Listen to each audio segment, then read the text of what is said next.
This one comes in from Fens, who said, with all the problems, the only way we can make a start is to be open about the problem, accept and acknowledge why it's happening and what is causing it. We can then address it. Too many people are hiding from it. This is reference to the question, how do we put a stop to international terrorism after what has happened in New Orleans and elsewhere in the United States? Sophia Worringer is with us, Deputy Policy Editor at the Centre for Social Justice. Sophia, let's move on to this story.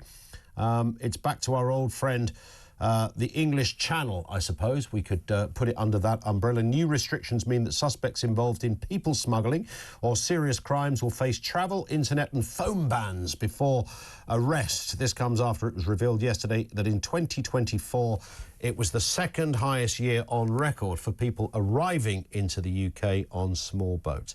Is Keir's plans still working for him? In case you've forgotten, let's remind ourselves of what Keir Starmer's plan is. You will have helped to smash the gangs, secure our borders and save countless lives. Smash the criminal gangs, and they are criminal gangs, that are running this vile trade and putting people in the boats. Take those gangs down. But I think smashing the gangs that are taking people's money is a deterrent. I think you have to smash those gangs. The only way to stop that is to smash the gangs that are running this vile trade. Smash the gangs. So, Sophia, if you didn't get that, he wants to smash the gangs, apparently. It's working out great, isn't it? Well, it's a very clear message from a comms perspective, but in terms of its impact, let's see what's happening there. As you've said, the numbers are up since the 6 months that he has been Prime Minister compared to this time, that duration of time last year. Of course, some of that is dictated by the weather as well. And the favourable conditions mean more people are likely to cross. But I think what he has really staked his ability to solve out this problem of illegal boat crossings on this idea of smashing the gangs. The Tories and the previous government, obviously their main focus was on the deterrent for people coming, whereas he has shifted his focus more to the criminals who are orchestrating these people travelling across the channel. And he really has put a lot of his kind of reputation as the Prime Minister on trying to solve this problem, coordination with international allies. He thinks he can get a better deal out of the French. He thinks he can get more cooperation out of them because of kind of more political alignment potentially, and rather than the tough talk that the previous Conservative Home Secretaries took with the French authorities trying to deal with this issue.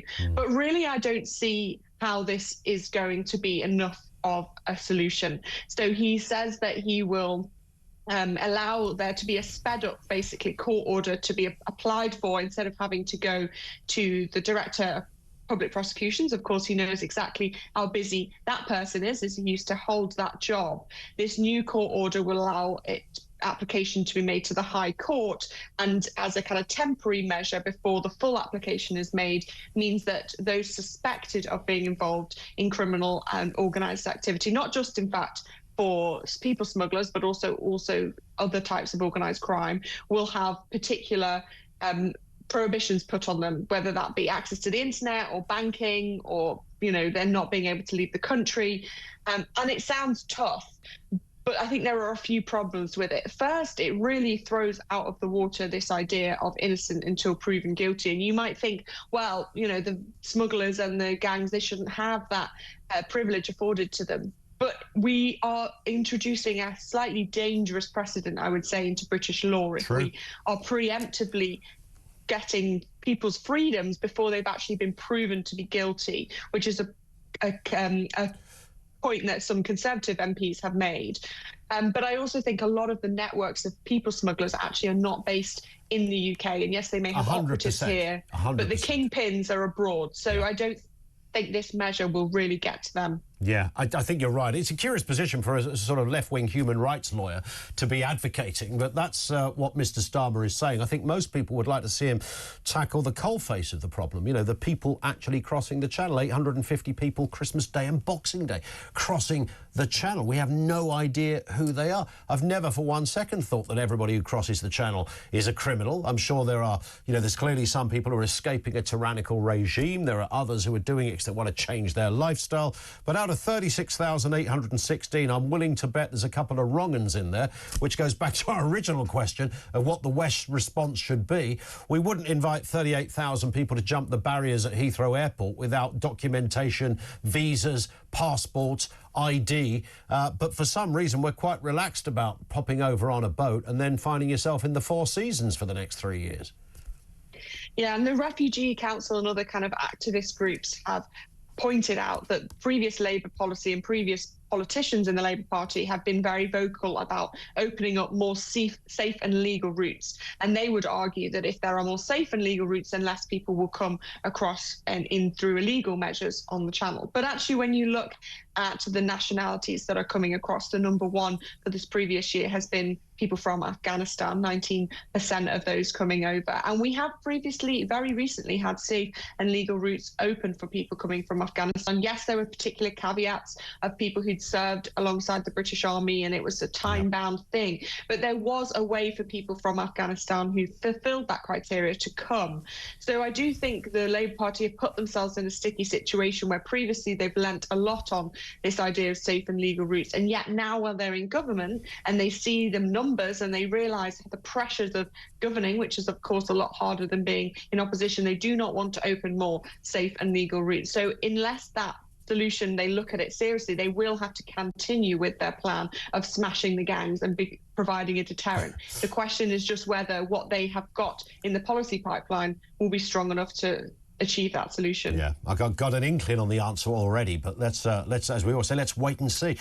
Final one here, Sophia. Labour accusing the Tories of gutting neighbourhood policing as it comes out that police abandoned 4 unsolved crimes every minute last year. Let's have a listen to a shop owner on this, usually a good barometer of where things have gone wrong when it comes to street crime and the like. He spoke to Jeremy Kyle just before Christmas, who decided to take matters into his own hands for this very reason. Have a listen.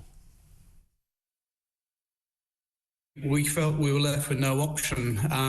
For a long time, we followed the general protocol, which is when you see something going wrong, call the police. If I see someone taking something from my shop, by the time I call the police, that person's gone. There's very little they can do.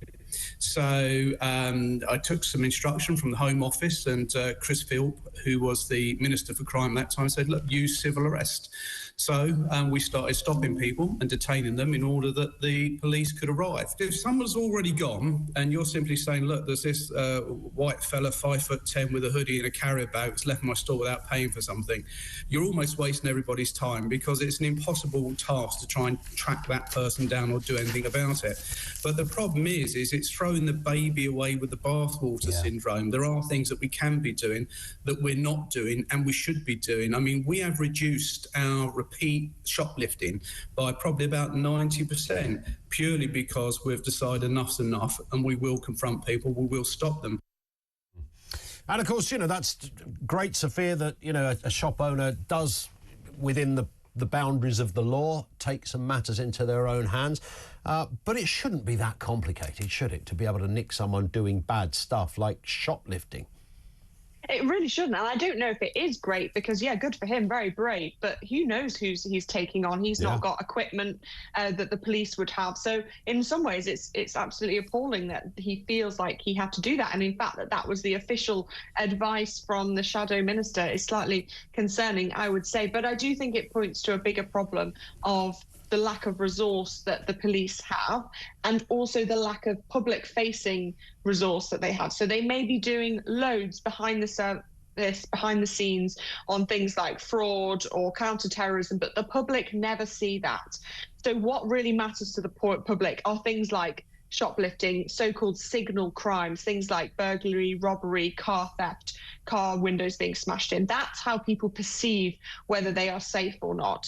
And I think if you look at the numbers, in fact, on things like shoplifting, it's slightly different, but overall crime actually has gone down. But what people perceive is that they are more unsafe than ever. And that's where the police really need to be front-footed at being out in their neighbourhoods, building relationships with the community. And ultimately, they need the resource to be able to do that, which is a central government funding decision.